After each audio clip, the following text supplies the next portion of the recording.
안녕하세요. 서영선 목사입니다. 우리가 그동안 에레미야서 묵상을 마치고 신약 성경으로 와서 데살로니가 전서를 지금 묵상하고 있습니다. 11월 1일부터 이제 묵상하게 되는데 좀 늦은 감이 있지만 데살로니가 전서 중요한 부분을 다 함께 나누려고 합니다. 데살로니가 전서는 5장까지 되어 있는데 1장에서 3장까지는 과거에 바울이 그곳에서 사역했던 걸 중심으로 한 회상입니다. 그리고 4장에서 5장은 디모데를 통해서 들은 교회 상황에 맞는 목회적인 권면을 하고 있습니다. 1장에서 보게 되면 바울이 세운 데살로니가 교회는 주변 교회와 또 세상 사람들에게 믿음의 본을 보여주었습니다. 이렇게 어떤 데살로니가 교회가 이런 믿음의 본을 보여줬을 때 바울은 주의 말씀이 온 세상의 사방에 퍼졌다. 그러니까 복음이 합당한 삶을 사는 공동체 자체가 주의 말씀 복음이라는 거죠. 물론 그렇다고 해서 이 교회가 완전한 것은 아닙니다. 그래서 3장 10절에 보면 바울이 그들에게 다시 한번 가고자 하는데 그 목적은 그들의 믿음의 부족한 부분을 채우고자 합니다. 믿음의 부족한 부분을 채우고자 합니다. 이런 목적으로 다시 가고자 했습니다. 그런데 갈 형편이 안 되어서 이제 서신으로, 이 본서신으로 대신 보내는 것입니다. 4장에서 5장에 나오는 목회적인 권면은 바로 이런 데살로니가 교회의 상황을 반영한 교훈이 되겠습니다. 먼저 바울은 몸을 거룩하게 사용하는 것, 형제 사랑에 관한 것, 자기 직무에 충실할 것, 그리고 이제 오늘 함께 나눌 그리스도의 강림에 대한 것을 교훈하고 있습니다.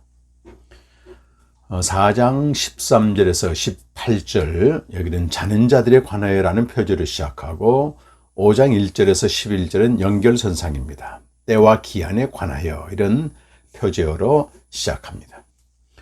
자, 4장에 나오는 자는 자는 그리스도 안에서, 즉 예수를 믿다가 육체적으로 죽은 자를 말합니다. 그래서 예수 안에서 자는 자 이렇게 표현하고 있습니다.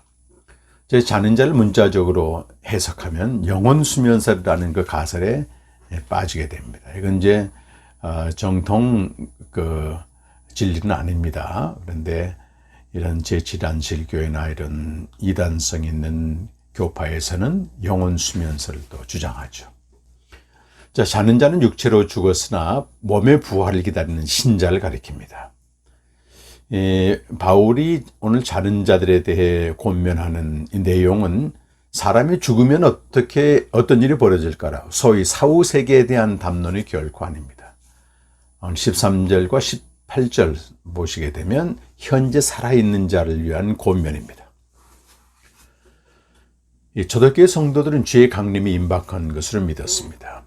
그러다 보니 주께서 강림하시기 전에 죽은 자들로 인해 남아있는 자들이 슬퍼하고 절망하게 됩니다. 그래서 바울은 살아있는 자에게 소망을 주고 위로하기 위해서 오늘 자는 자들에 대해서 언급합니다. 오늘 14절 그 말씀 보시게 되면요, 우리는 주님께서 죽으셨다가 다시 살아나는 것을 믿고 있습니다. 그러므로 하나님께서는 예수님을 믿다가 죽은 자들도 예수님과 함께 분명히 살리실 것입니다. 라고 말하고 있습니다. 자, 예수를 믿다가 죽은 자들은 그리스도가 강림하실 때 그와 함께 일으킴을 받습니다. 몸이 부활하는 거죠. 예수를 죽은 자 가운데 살리신 하나님이 그들을 예수와 함께 일으키신다는 것입니다. 그런데 15절에서는 이제 바울의 말이 아닌 주의 말씀으로 주의 강림 시에 일어날 일을 교훈하고 있습니다. 15절 말씀이요. 자, 여기서 주의 말씀은 지상에 예수께서 하신 말씀이나 바울이 직접 계시받은 말씀이 아닙니다. 이것은 초기 원시 기독교 공동체에서 나온 것으로서 전승을 통해 바울에게 전해진 강림에 대한 말씀입니다. 자, 15절에 나오는 그 강림과 관련된 교훈은 크게 3가지인데, 주께서 강림하실 때 이미 죽은 자들, 소위 자는 자들이 살아남아서 영접하는 자들보다 먼저 부활한다는 것입니다. 둘째는 그날에 주께서 하늘로부터 내려오셔서 천사장의 소리와 하나님의 나팔 소리가 울리는 가운데 큰 소리로 호령하실 것이라고 말합니다. 그때 바로 그리스도 안에서 죽은 자들이 살아있는 자들보다 먼저 부활하는 거죠. 셋째는 살아있던 그들, 소위 자다가 부활한 자들과 함께 구름 속으로 끌어올려져서 하늘에서 주님을 만나게 된다. 살아서 주님을 영접하는 자들과 또 자다가 부활한 자들이 함께 구름 속으로 끌려 올려져서 하늘에서 주님을 만나게 될 것이다 라고 되어 있습니다.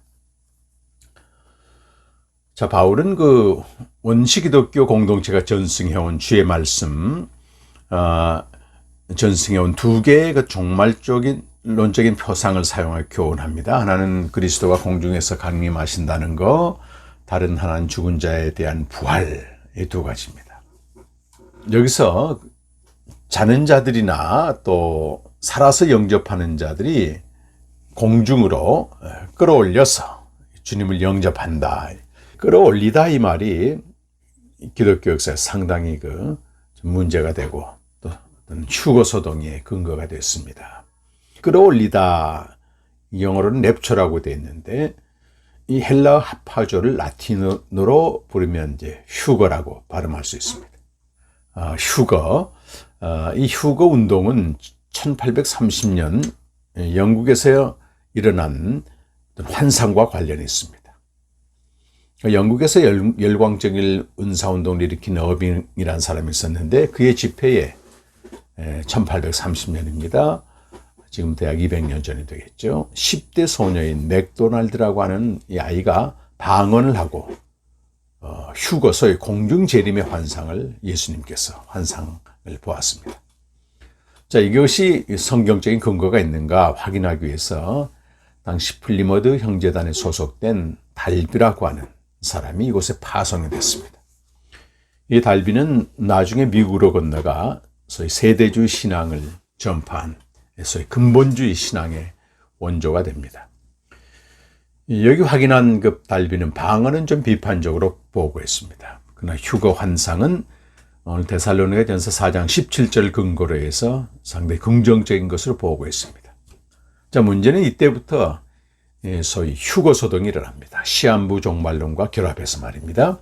제7일 안식일 교회가 특정한 날짜 1844년 5월 22일 날 오후 3시에 예수님이 재림한다.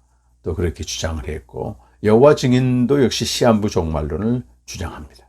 우리 한국교회에서는요. 우리 아시는 분 아시겠지만 1992년 10월 28일에 이장님이라고 하는 사람이 이끈 다미선교에서 휴거소동을 일으켰습니다. 상당히 사회적으로 소란을 일으켰습니다. 하지만 이런 휴거소동은 대부분 이단성 있는 주장으로 끝나게 됩니다. 그래서 우리 데살로니가 전서하게 되면 많은 주석가들이 관심을 두는 부분이 바로 이 종말에 대한 오늘 본문 말씀인데요. 사실은 그 전체 서신의 맥락을 무시하고 이 부분만 특정하여서 아주 고립적인 주석을 하면서 어떤 교리 체계를 만들고 죽은 자의 운명, 소위 사후세계를 얘기하고 이런 걸 오용을 했습니다. 제가 지난번 그 캠프 때도 이런 사후세계에 대한 질문을 받았는데요.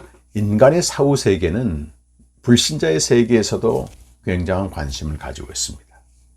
그래서 이 단락은 우리 신자의 사후세계를 규명하는 근거로 삼곤 했는데 하지만 이것은 서신 전체의 맥락이나 또 원제자 바울의 입장을 상당히 곡해한 것입니다.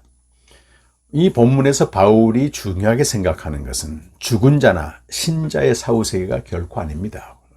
15절 17절에 살아남아있는 우리 현재 신앙생활을 하고 있는 성도들에게 초점을 맞추고 있어요. 왜냐하면 살아있는 동안 주의 강림을 볼 것을 기대하는 사람은 자신을 위해서는 죽은 자의 부활을 별로 기대할 필요가 없습니다. 아까도 말씀드렸지만 당시 초기 기독교 공동체에는 자신들이 살아있는 동안 주께서 강림하실 것을 그대로 믿었기 때문에 죽은 이후의 사후세계에 대해서 관심을 가질 필요가 없었죠. 하지만 주변의 신자들이 주의 강림을 보지 못하고 죽은 것은 그들에게 슬픔과 어떤 불안감을 야기시켰습니다. 자신들도 주의 강림 이전에 죽을지도 모른다는 생각이 이제 그들을 불안하게 하는 것입니다. 여기에 대한 처방으로 바울이 소위 살아남아 있는 신자들 위해서 이 서신을 기록한 것입니다. 우리가 주께서 강림하시기 전에 죽음을 맞이해도 걱정할 필요가 없는 것은 주께서 강림하실 때 죽은 자들이 먼저 일어나 주님을 영접하고 그 다음 차례가 바로 살아남아서 주님을 영접하는 자라고 가르치고 있습니다. 사실 그리스도인의 종말 신앙은 초대교회 성도들처럼 항상 곧 오신다, 임박한 주의 강림을 믿는 데 있습니다. 그래서 영어로는 주의 재림 신앙에 대해서 이렇게 표현하거든요. His second coming is always near. 그의 강림은 언제나 가까이 있다. 이것은 시한부 종말론과는 전혀 다른 차원입니다. 날짜를 정하는 것은 시한부 종말론은 성경과 어긋나는 잘못된 것입니다. 왜냐하면 어떤 주님이 하신다는 시간이 정해진다면 그 전까지 마음껏 살다가 바로 그날에 준비하면 되는 거 아니겠습니까? 그래서 그거는 아주 비성경적이고요.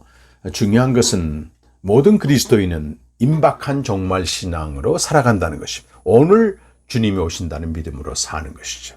그럴 때 우리는 매 순간 깨어있게 되며 매 순간 주와 함께 살게 되는 것입니다. 그래서 5장을 좀 이렇게 넘어가서 잠시 살펴보면요. 5장 1절에서 11절은 주의 강림과 관련한 추가적인 이런 권면인데요. 때와 시기에 관하여는 1절에서 이렇게 시작하고 있습니다. 그리고 2절에 보면 주의 날, 소위 주께서 강림하시는 날은 밤의 도둑같이 이른다는 것입니다. 갑자기 임한다는 거죠. 특별히 사람들이 평안하다, 안전하다, 괜찮다고 생각할 그때에 갑자기 주님이 재림하셔서 평안하다, 안전하다 생각하는 사람들에게 멸망이 임한다는 것입니다. 여기 4절에 보시면요. 또 그 반대로 얘기해요. 이 성도들을 향해서 너희는 어둠에 있지 아니하니 그날이 도둑같이 너희에게 임하지 못하리니. 자, 2절에서는 주의 날이 도둑같이 갑자기 임한다 이렇게 말씀하고 있고요. 또 4절에서는 너희는 어둠에 있지 않기 때문에 그날이 도둑같이 임하지 않는다. 상당히 대립되는 개념입니다.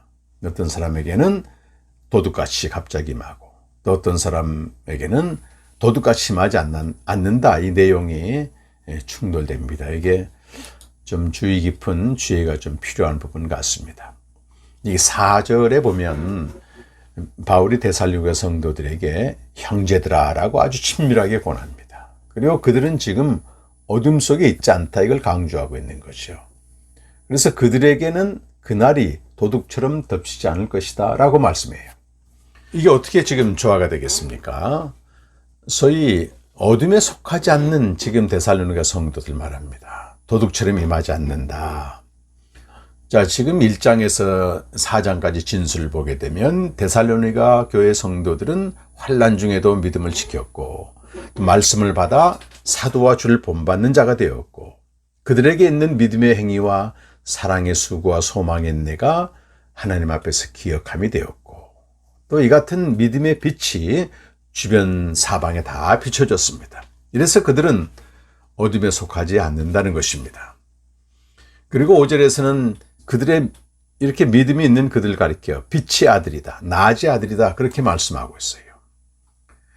이제 성도들뿐만 아니고 특히 6절에서는요. 우리는 또 5절에서 우리가 이런 표현을 쓰거든요. 바울 자신을 포함해서 이 성도들은 다 밤이나 어둠에 속하지 않는 자이다. 이게 아들이라는 개념, 빛의 아들이다. 또 낮의 아들이다. 이 개념은 히브리어 표현 방식에서 유래한 것인데 어떤 영역에 소속되어 있다. 이런 뜻입니다.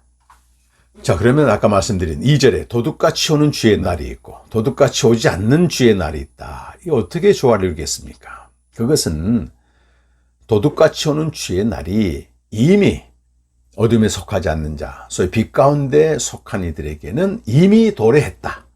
이것을 소위 현재적인 종말론이라고도 말합니다.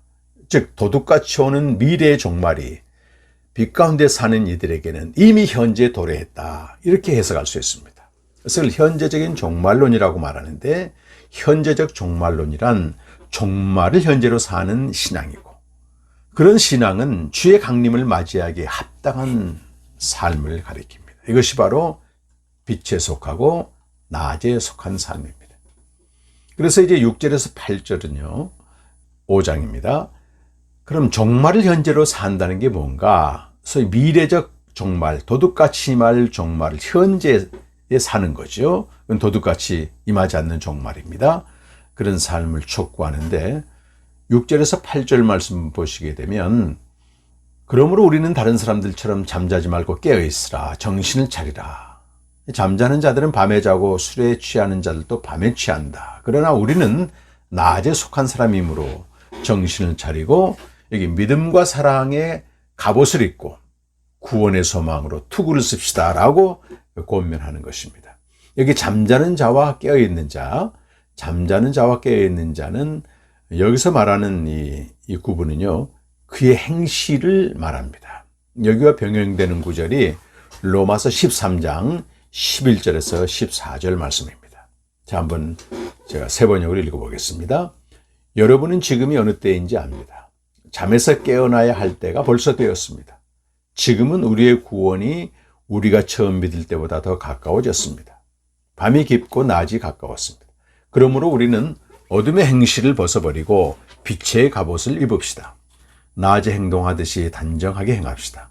허사한 연회와 술 취함, 음행과 방탕, 싸움과 시기에 빠지지 맙시다. 주 예수 그리스도로 옷을 입으십시오. 정욕을 채우려고 육신의 일을 꾀하지 마십시오. 아멘. 자, 오늘 데살로니가전서 5장 6절에서 8절 말씀과 또 로마서 13장 11절에서 14절 말씀을 좀 비교해서 보시면, 이 두 권 모두 잠에서 깨어나는 것은 종말을 현재로 사는 것을 말합니다. 그리고 깨어 정신을 차린다고 하는 것은 어둠의 행실을 벗어버리고 빛의 갑옷을 입는 것입니다. 로마서 13장 11절과 12절에 나오고요. 이제 그것을 오늘 데살로니가전서 5장 7절에서는 밤에 자고 취하는 자들은 어둠의 행실을 입는 자다, 그렇게 말씀하고 있어요. 그들의 삶의 그 방식은 호사한 연애와 술 취함과 또 음행과 방탕, 싸움과 시기에 빠지는 자라고 또 로마서에서는 말씀하고 있습니다. 또 데살로니가전서 5장 8절에서는 낮에 속한 자는 정신을 차리고 믿음과 사랑의 호심경을 입는 자다. 이 호심경은 어떤 가죽으로 된 갑옷을 말하죠. 방어용입니다. 또 데살로니가서 5장 8절에서는요, 구원의 소망을 투구로 쓰는 것이다. 병행구인 로마서 13장 14절에서는 이건 주 예수 그리스도로 옷 입고 정욕을 채우려고 육신의 일을 도모하지 않는 것이다 라고 말씀하고 있습니다. 자, 그래서 종말을 현재로 사는 자는 낮에 속한 자고 깨어있는 자고 정신을 차린 자입니다. 그런데 데살로니가 성도들은 이미 이런 삶을 살고 있다는 것입니다. 그 11절의 말씀 보면 너희가 지금 하는 것 같이 하라, 그렇게 이제 말씀하고 있죠. 그래서 여기서 강조되는 것은 그러한 삶을 중단 없이 계속하라고 하는 권면이고 촉구입니다. 지속하라는 거죠. 자, 데살로니가전서 1장 3절에서 성도들의 믿음을 어떻게 표현했는가 하면 믿음의 행위와 사랑의 수고와 소망의 인내, 믿음과 사랑과 소망의 삶이라고 얘기했어요. 그런데 5장 8절에서는 낮에 속한 자라고 얘기하면서 믿음과 사랑의 갑옷을 입고 소망의 투구를 쓰라고 말합니다. 믿음과 사랑과 소망을 갑옷과 투구라고 하는데 전쟁 무기죠. 여기와 결합하고 있는데요, 매우 의미가 있습니다. 갑옷과 투구는 전쟁, 투쟁을 묘사하고, 그렇다면 이 믿음과 사랑과 소망을 위협하는 세력이 현존하고 강렬함을 의미합니다. 그래서 믿음과 사랑과 소망이라고 하는 신앙의 내용을 지키기 위해서는 매일 치열한 영적 전쟁을 치러야 된다는 것입니다. 그리고 이 전쟁에서 지게 되면 언제든지 어둠에 속한 자로 전락하고 밤에 자고 밤에 취하는 자가 되고 만다는 것입니다. 그래서 이 낮에 속한 삶, 낮에 속한 신앙은 어떤 특정한 때 주어지는 단회적인 선물이 아니고 매일 치열한 싸움을 통해 획득하는 거룩한 삶입니다. 그래서 갑옷과 투구라고 하는 상징으로 지금 표현하고 있는 것입니다. 자, 데살로니가 교회 성도들은 지금까지 이 싸움에서 승리했고 앞으로도 그리할 것입니다. 또 그것을 통해 그들은 하나님께서 그들을 진노하심에 이르도록 정하여 놓으신 것이 아니라 예수 그리스도로 말미암아 구원을 얻도록 정하여 놓으셨음을 알게 됩니다. 이게 9절 말씀입니다. 이것은 예수 그리스도로 말미암아 하나님께서 낮에 속한 삶을 살기 위해 치열하게 우리가 싸울 때 관계하신다는 겁니다. 그래서 하나님께서 예수 그리스도로 말미암아 우리가 구원에 이르도록 정하시는 것입니다. 오늘 10절, 11절 말씀은 4장 13절부터 5장 9절까지의 전체 단락의 결론이라고 할 수 있겠습니다. 강림에 대한 관련된 거죠. 자, 10절에서 바울은 말머리를 4장 13절로 되돌아갑니다. 4장 13절에 자는 자에 관해 되어 있고 10절에서는 자든지 깨든지 이런 표현이 나오고 있습니다. 자, 6절에서 자는 자와 깨어있는 자는 실생활과 관련되어 있고 10절에서 자는 자와 깨어있는 자는 실제 육체적으로 죽은 자와 육체적으로 살아있는 자를 가리킵니다. 내용이 전혀 다른 것이죠. 자, 10절에 보시게 되면 주께서 강림하시면 소위 자는 자, 죽은 자나 살아있어 영접하는 자, 깨어있는 자나 주와 함께 살 것이라는 겁니다. 그들은 다 함께 구름 속으로 끌어올려 휴거되어서 공중에서 주를 영접하게 됩니다. 자는 자들은 그 몸이 부활하여 주님을 영접할 것이고 살아남은 자는 그 몸이 변화되어 주님을 영접할 것입니다. 자, 여기서 주의 강림을 기다리다 죽은 자나 또 살아서 주의 강림을 맞이하는 자 모두는 낮에 속한 자입니다. 그들은 어둠에 속하지 않기 때문에 종말 현재로 살기 때문에 종말이 도둑같이 임하지 않습니다. 그들은 날마다 믿음과 사랑의 갑옷을 입고 소망의 투구를 쓰는 자입니다. 정욕을 채우기 위해 육신의 일을 도모하지 않고 낮에와 같이 단정히 행하는 자입니다. 그들은 날마다 다가오는 육신과 죄의 세력 앞에 투쟁하죠. 그리스도로 옷 입고 투쟁하여 승리하는 자입니다. 그것을 통해서 하나님이 우리를 언제나 구원에 이르도록 인도한다는 것을 깨닫습니다. 저는 데살로니가서 4장 13절에서 5장 11절 말씀은 그동안 신자가 죽은 다음에 어떻게 되느냐, 저도 장례식 가면 이런 설교를 하곤 했습니다. 자, 우리 신자가 죽은 다음에는 빌립보서 1장 23절과 고린도후서 5장 8절에서는 주와 함께 있다. 이게 단순한 겁니다. 단순한 거. 현재 주님과 함께 거하는 자는 죽음 이후에도 여전히 이제 완전한 주님과의 교제가 있게 되죠. 그 이상 성경은 자세히 말씀하지 않고 있고 사후세계에 대해서 이렇게 구체적으로 변증하지는 않습니다. 중요한 것은 지금 오늘 주님과 교제하고 있느냐, 주님과 함께하고 있느냐, 주 안에 살고 있느냐, 이걸 지금 주님은 보시는 것입니다. 그런 사람은 주님 종말의 시간이나 사후의 시간에 대해서 전혀 염려할 필요가 없다는 것입니다. 그러니까 미래의 특정한 시간에 일어날 일보다도 오늘 현재 주님과 어떻게 살고 있느냐, 이것이 오늘 종말에 대한, 주의 강림에 대한 메시지라고, 핵심이라고 생각합니다. 우리가 언제 우리의 종말이 올지 모르고 언제 우주적인 종말이 올지 모릅니다. 또 죽은 다음에 우리가 어떻게 된다, 이런 게 지나치게 마음을 뺏기지 말고 매일매일 주님과 함께 교제함으로써 매일 그 하나님 나라를 누리고 그 나라를 증거할 수 있는 신실한 우리 성도들 되시기를 주의 이름으로 축원합니다. 감사합니다.